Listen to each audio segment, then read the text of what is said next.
Du coup, j'ai eu envie de commencer une nouvelle série de podcasts autour des articles que j'ai pu écrire. J'en ai écrit beaucoup. J'avais envie de vous lire. On va essayer de tout ça pas trop monotone. Mes articles sur la pornographie. Je vais commencer par le premier que j'ai écrit quand même il y a quelques temps, je crois qu'il y a 2 ans. Il commence comme ça. J'ai décidé de reprendre la plume pour m'intéresser à un sujet incontournable de ma sphère. Alors je vous veux venir. Oh mon dieu, t'es une femme et tu parles de porno, mais t'as pas honte? Ou tu te dis féministe et tu aimes le X? Il faut savoir que je consomme du porno depuis mon adolescence. Dès que j'ai eu mon premier ordinateur, j'en ai profité pour commencer mon périple merveilleux, c'est ironique, dans le contrées étrange de la pornographie, mainstream et cis-hétéro.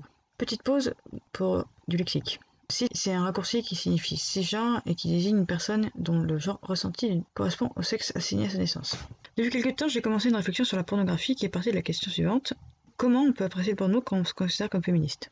Pour commencer, j'ai essayé de faire le tour des problèmes que soulève pour moi l'industrie de la pornographie. Tout d'abord, bien trop souvent dans les productions porno mainstream, toute personne qui n'est pas un homme, cis, blanc et hétéro, est dégradée, exotisée, fétichisée, insultée, humiliée. Et le problème, c'est qu'en tant que simple spectateur ou spectatrice, on ne peut pas vraiment savoir si la personne elle est vraiment consentante. Au sens où elle semble ne pas l'être, on aurait tendance à penser que lorsqu'elles travaillent pour de grosses productions, ces personnes elles savent ce qu'elles font et elles ont le choix. Mais il faut savoir aussi que beaucoup de sociétés de production, elles jouent avec cette limite tacite entre fiction et réalité, qui se permettent de mettre en scène des choses punies par la loi si elles se passaient hors caméra, comme des scènes de viol atroces, des actes non consentis, des filles en pleurs, qui me mettent moi particulièrement mal à l'aise, ou des scènes censées représenter des membres d'une famille, avoir un rapport sexuel ou des rapports avec des personnes mineures, quand ils ne mettent pas en scène des stéréotypes racistes ou transphobes entre autres. Certains acteurs et actrices vont tout de même en parler ouvertement et dire que cela ne les gêne pas, ne les humilie pas et qu'ils le vivent très bien.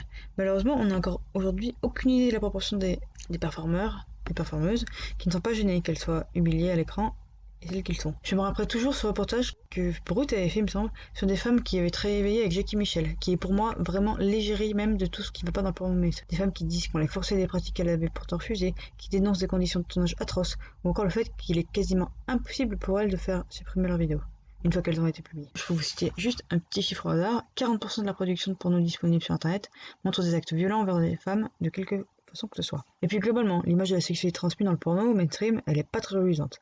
Des femmes toutes plus ou moins pareilles, des gros seins, refaits ou non, des vues toutes identiques, comme si on avait toutes la même chatte, des angles de 10 cm, comme si c'était pratique pour se doter, pas un seul kilo en trop, une bouche refaite, pas de poils, nulle part, que ce soit sous les aisselles, sur les jambes, sur le ventre ou le sexe. Puis globalement, ça tourne beaucoup, voire totalement autour du plaisir de l'homme, jamais de la femme. Et ça apprend aux femmes à être de bonnes suceuses dociles qui savent simuler comme elles respirent. Et que si la femme n'a pas d'orgasme, c'est pas grave, tant que l'homme jouit des litres de sperme sur les seins, le cul ou la bouche de la femme.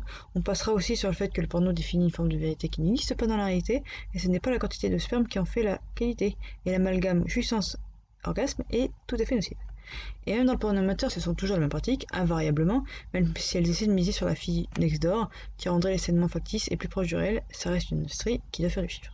De plus, il faut bien avouer qu'on manque cruellement de diversité dans le porno mainstream. Où elles sont les personnes racisées, les personnes poilues, les personnes grosses, les personnes en situation de handicap, ou avec des sexualités autres que le modèle binaire dans lequel nos imaginaires étouffent et se restreignent. Pour moi, ce n'est pas de transmettre une vision de la sexualité saine, puisque avilissante et dégradante pour les femmes et les minorités de genre. Même dans le porno lesbien, où on pourrait s'attendre à quelque chose de plus respectueux, souvent, ils ne peuvent pas s'empêcher d'y mettre un homme, qui lui, saura leur apporter le plaisir dont elles ont besoin. Elles sont bien incapables de se donner d'entre elles. Évidemment, si ce n'est pas un homme, elles auront une palette de go de faire rougir les sex shops. Parce que, tu comprends, la sexualité, lesbienne ou pas, c'est que du touche-pipi s'il n'y a pas de pénétration. De plus, sur un point de vue santé, beaucoup trop de studios pratiquent le bareback, une pratique qui consiste à avoir des rapports sexuels non protégés, ce qui est une pratique à risque, surtout quand on sait que le préservatif interne ou externe est la seule barrière efficace contre le VIH et toutes les autres IST. Je ne parle même pas du fait que l'utilisation de digues dentaires ou de gants en latex pour les filles fucking par exemple, ou même l'utilisation de capotes sur les sextoys est complètement absente de ces productions.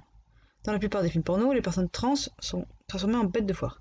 Les personnes avec une poitrine et un pénis, on les exotise au maximum mais on les transforme en chimale. Je déteste ce terme. Une espèce de créature chimérique qui existe tous les hommes, mais qui ont une paire de seins, donc c'est pas gay. Vous m'excuserez de pas comprendre ce qui a de mal à ce qu'une chose soit gay ou non. Mais enfin. On voit peu, ou pas, d'hommes trans dans les productions mainstream, parce qu'autant une femme avec une bite c'est excitant, autant un homme avec une chatte c'est pas viril. Il y a à mon sens un énorme problème de représentation dû au fait que ce porno est fait majoritairement par des hommes cis pour des hommes cis. Si les personnes trans et les femmes rencontrent des discriminations, qu'elles soient trans ou cis, les personnes racisées en rencontrent également. On les cantonne à des rôles dégradants, on les nomme par des surnoms racistes tels que beurette, panthère noire, ou que sais-je encore. Un dernier problème que j'ai évoqué dans l'introduction, c'est cette espèce de double standard malsain à propos des gens qui regardent du porno. La plupart du temps, que les hommes en regardent, c'est pas grave, c'est implicitement toléré sous couvert de leur soi-disant pulsion, alors que lorsqu'une fille va oser leur dire avortement, soit on va la prendre pour une fille facile, et toute une flopée d'insultes pudophobe lui sera balancée. Chacun est libre de faire ce qui, elle ou elle veut, de son corps, et de vivre ses désirs et sa sexualité comme il, elle l'entend. Mais heureusement, tout n'est pas si noir et un pan de ce monde souhaite pouvoir changer l'image de la pornographie. Vous découvrirez et parcourrez leurs histoires dans les épisodes suivants.